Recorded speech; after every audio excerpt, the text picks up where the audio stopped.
The time has arrived for Satipatthana, the topic of Satipatthana, how to practice. In previous years, Sayadawji's explanation of the 4 guardian meditations took about 3 days. But this year it's taken a few weeks. And the reason for this is that sometimes Westerners don't have much faith in individuals. And therefore, Sayadawji wanted to explain the qualities of the Dhamma. And through understanding the qualities of the Dhamma, he hoped that the yogis would come to have faith in the Buddha, the person who explained the Dhamma. And so in order for his teaching to be effective, Sayadawji had to take quite a lot of time. So yesterday, the topic of the 4 guardian meditations was concluded, and today Sayadawji will talk about Satipatthana.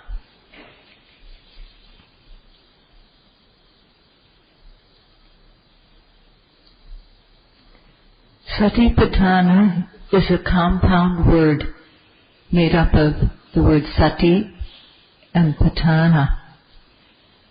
Now, of these two, the word sati simply means remembering, taking notice of, and it's translated also as mindfulness. And patthana means to be closely established, closely based. Where is sati based? Where is it established? It's established on the field of observation, which is kaya, physicality, vedana, feeling, chitta, which is the mind, and Dhamma, which are general objects. And within the field of observation, the object arises and sati is established, closely established on the object. Sati is steady, steadfast, and it's firmly established on the object, sinking into the object, continuously occurring. And today Sayadawji will begin to discuss this topic.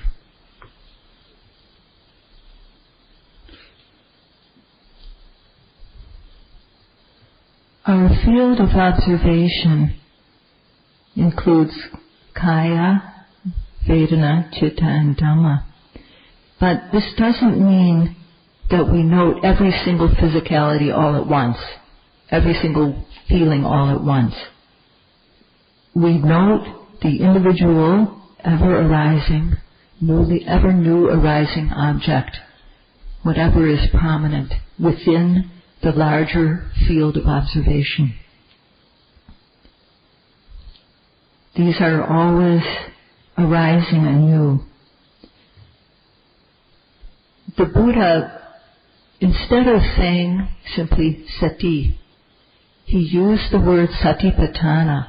He added the word patthana, and there's a special meaning that this expresses. The word patthana means that this sati is always established. It's constant. It's occurring without a break. Every time a new object arises, it's there to observe it.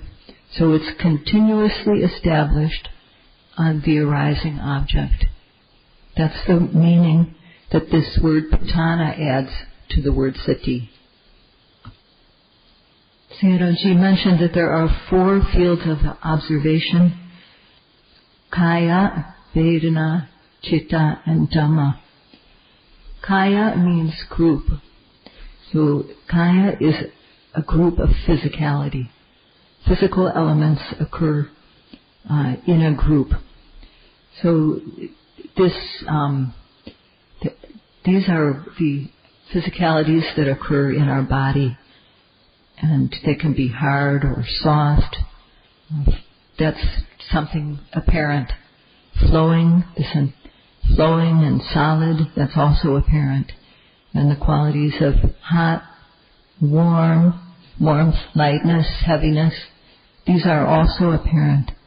And stiffness, tension, and so on. So this is the most apparent of the four, most obvious.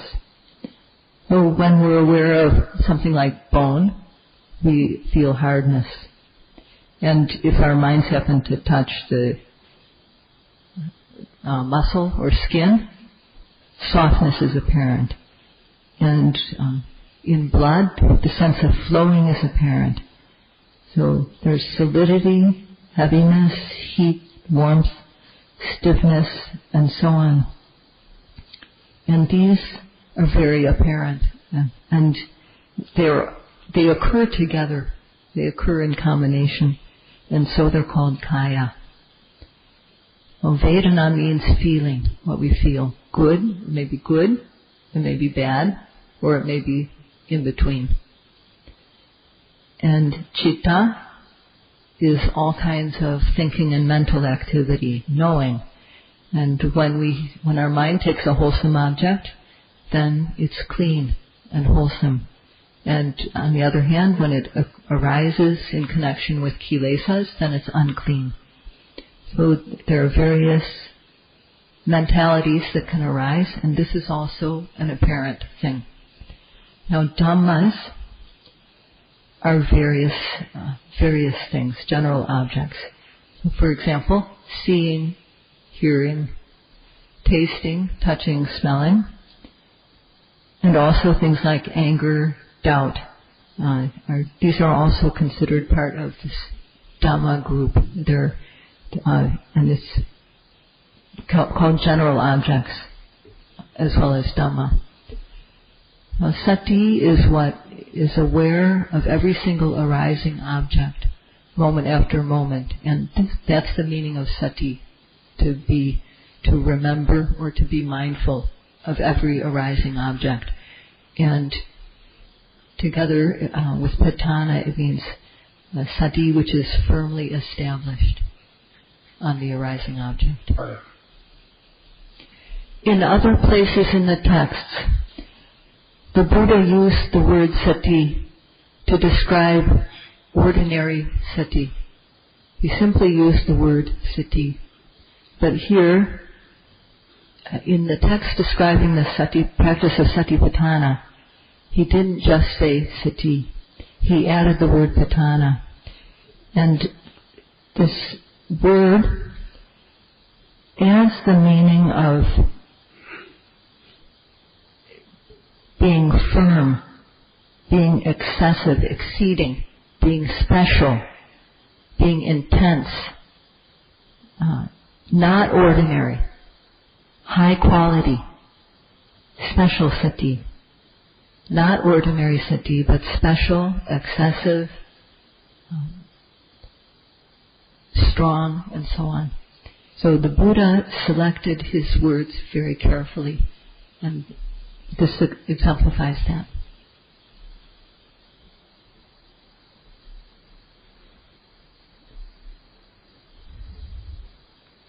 If the word sati were used by itself, it wouldn't express the quality the Buddha wanted to express.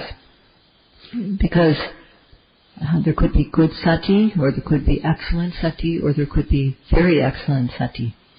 So the word patana was added. And within patana, the prefix pa has two meanings. One is busata, and this means to be very strong and to be powerful. And also it means to be the best. And viseta is another meaning of the prefix pa. And this means the highest quality. It means excellent. So together, this type of sati is exceeding and of the highest quality. And this type of sati brings the best results.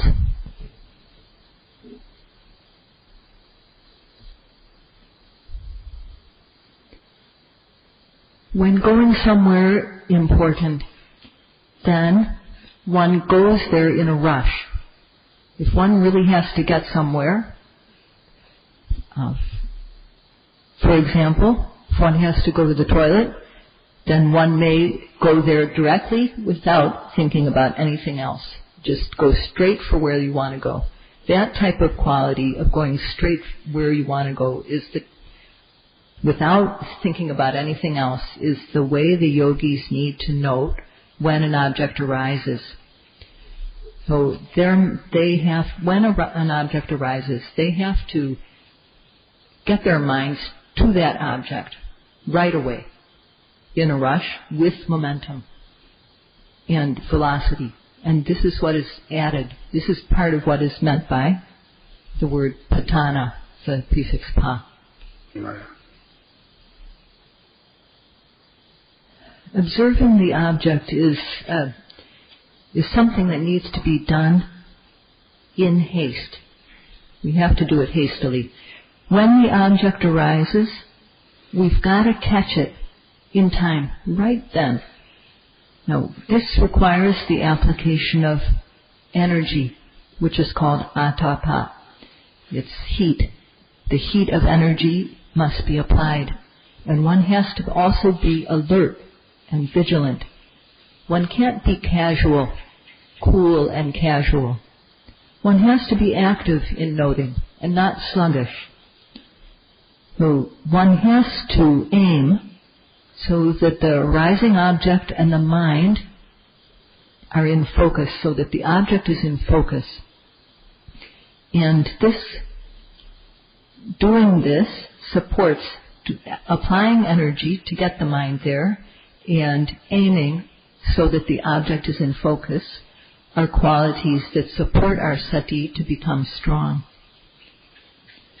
Now one needs to act without thinking about what is this, why is it, how is it happening. One can't think about the object that is arising. One has to just observe it. That's the most important thing. So when, for example, when the rising arises, one has to rush to get one's mind there. There's no time to think about why it is the way it is. We can't do that if we're going to be on time for the object. So as soon as it arises, we have to make haste to get our minds to the object. And we have to make effort to reach the object and to aim. And only if we do this will our sati be special.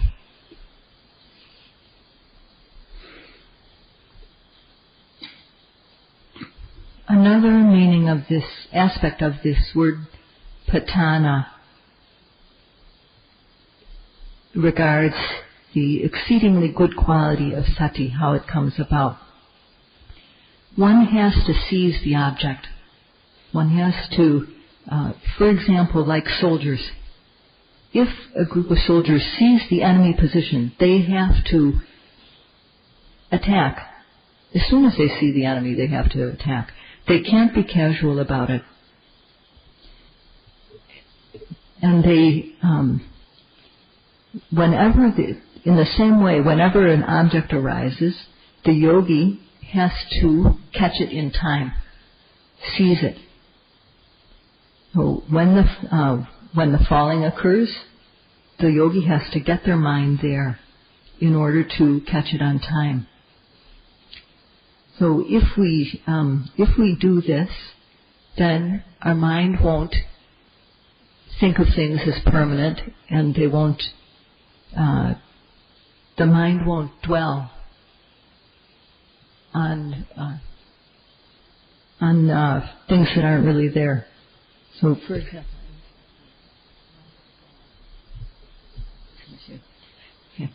so the mind, when the mind gets to the object on time, it's with that object, and kilesas don't have a chance to enter. And this is called arekha. This is the protection of sati. The mind is just knowing the rising object, just knowing the falling object.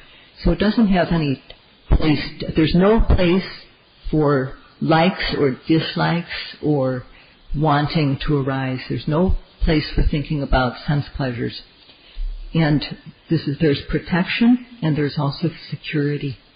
So if we don't have sati, then we're vulnerable to the kilesas. So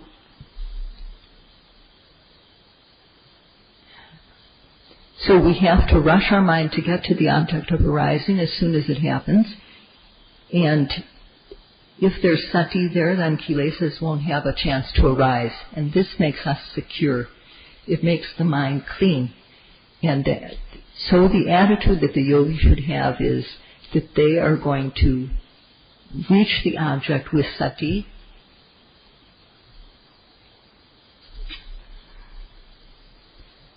Our minds and body are like the earth. So if we have a piece of land, if we own a piece of land, we can either use it or not. So if we use it, then it can be very useful. And if we don't use it, then weeds will grow, it'll become a jungle, totally useless and in fact a danger to us because it can harbor rats and things like that. So we have to use our land. We have to use the land that we have, our mind and body. So if we don't use it, if we just let our mind go, then the weeds of kilesas, greed, hatred, and delusion will arise. If we don't use the mind for this practice. And if we just let kilesas arise, the earth of our mind and body becomes kilesa bhumi, just a place where kilesas arise. But what we have to do is we have to use our mind and our life for Satipatthana, so that it will become the field of knowledge, Penya Bhumi. So when we apply our minds to observe the arising object, we come to know the distinction between mind and body, and our knowledge increases bit by bit. Now in time we have to, just like with a piece of land, we have to pull out the weeds and we have to do landscaping to make it really useful. Same here with the practice. When kilesas arise, we have to overcome them by noting, and we have to develop our qualities, our wholesome qualities, through the practice. So all of us, we have mind and body, just like earth. But in some cases we use it, and in some cases we don't use it. So this is the body and mind that we have at this time are not something that we should let go to waste by letting kilesas arise. We have to get the best benefit out of our life. And to do that, we have to note the object when it arises. We have to seize it so that it doesn't become the place where kilesas arise.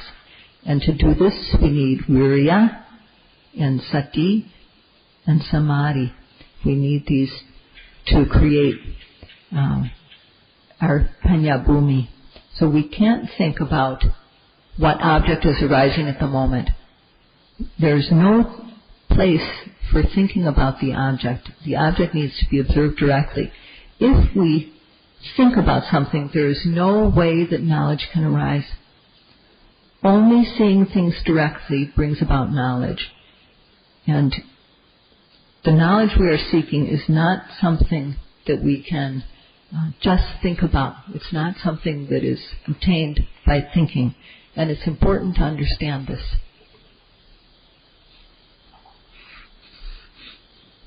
And another aspect of the prefix pa, indicating exceeding best quality, can be described by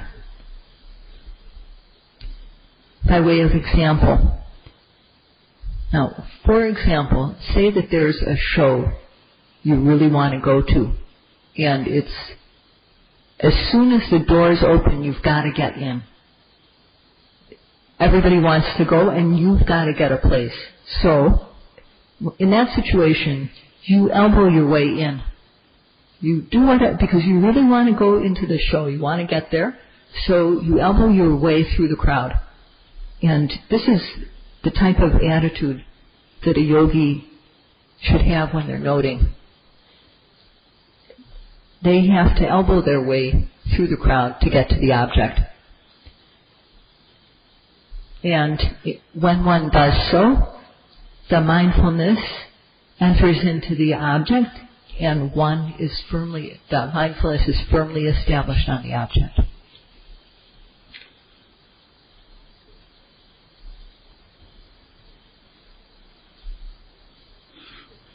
The quality that Sayadaw mentioned is most obvious in children when they want to go see something.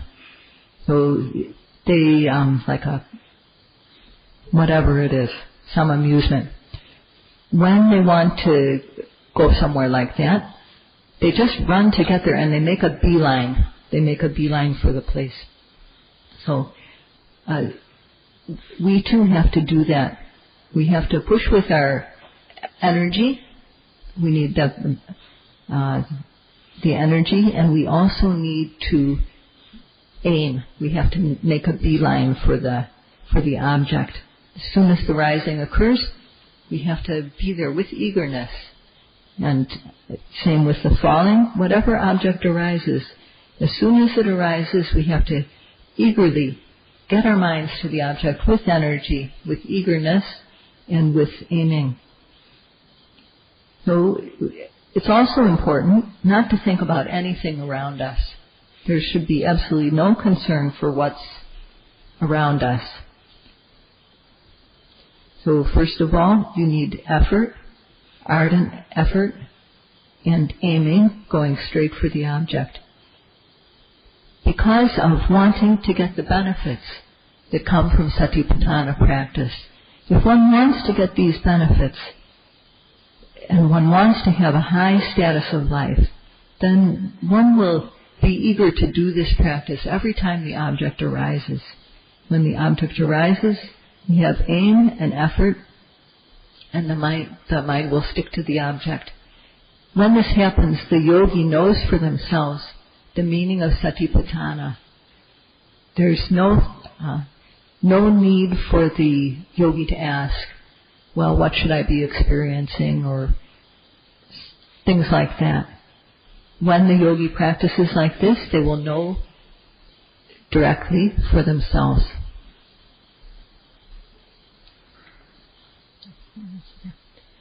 So at this point, Sayadaw has answered the question, what is sati? He's explained that. And he still needs to explain what is patthana. Now, often, So first of all, we have to have faith. We have to have faith in this method of practice. And there should be the desire, chanda, to get the results. If we have these two qualities, then we'll make effort in the practice. We can't be cool and casual. We have to be alert and vigilant. We have to apply what is called atapavirya, ardent energy. So whatever we happen to note, we have to aim. Aiming is a jhanic factor.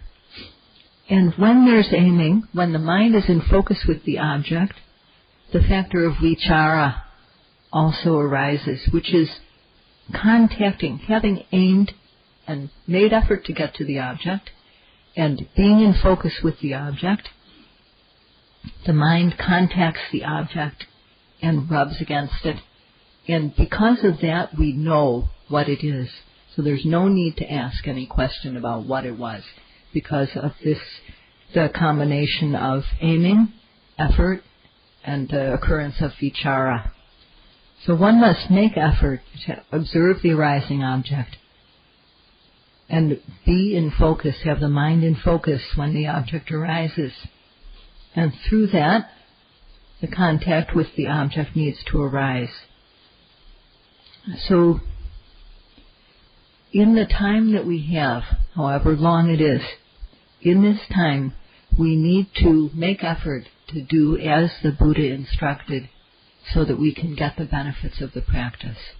And that's all for today.